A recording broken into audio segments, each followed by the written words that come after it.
ci lasciamo, questa era l'ultima esibizione, ricordando che cosa stiamo festeggiando, e ci lasciamo con questa, con un'introduzione di un libretto che abbiamo pubblicato per la nascita dei 40 anni.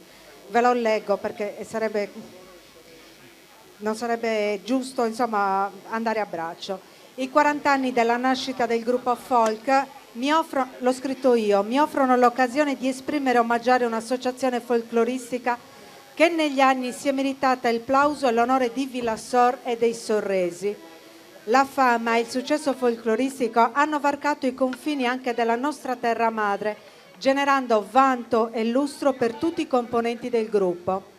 In qualità di socio attivista del gruppo folk fin dal lontano 1980, è un onore per me festeggiare i 40 anni di attività, collaborando a un'iniziativa che porta la mia firma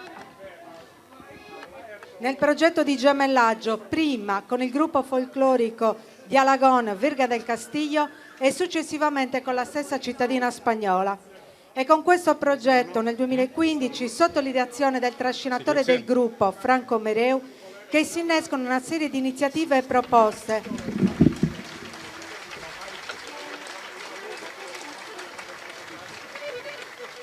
le quali a distanza di alcuni anni si sono tutte realizzate. Siamo partiti da molto lontano prima di approdare a questo grande risultato. Sarà difficile per me dimenticare le giornate trascorse a progettare e fantasticare un gemellaggio con delle persone che apparentemente non avevano un granché da condividere con noi. L'occasione per attuare un gemellaggio era delle più favorevoli, il 600° della nascita del castello di Sivillers, che per anni era appartenuto alla famiglia degli Alagon. La mia proposta, congiunta a quella di Franco, convinsero gli allora amministratori a tentare un approccio prima con il gruppo folclorico Virga del Castillo e successivamente con le autorità.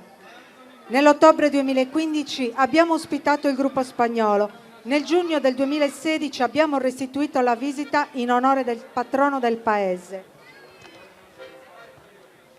L'obiettivo e la finalità di questo viaggio in terra aragonese è stato il desiderio di condividere in primis la passione per il folklore e poi scoprire quel popolo che per anni ha condiviso con noi un pezzo di storia, forti ormai dei legami e delle relazioni affettive che si erano creati tra i due gruppi.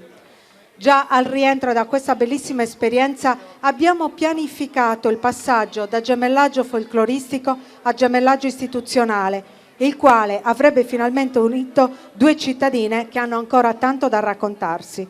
I 40 anni del gruppo Folk San Biagio dunque concedono l'occasione di concretizzare un'idea, un progetto e una promessa che varca i confini burocratici ed economici e che si aggrappa a sentimenti di rispetto, ammirazione e volontà nel ricordo di Franco Mereu.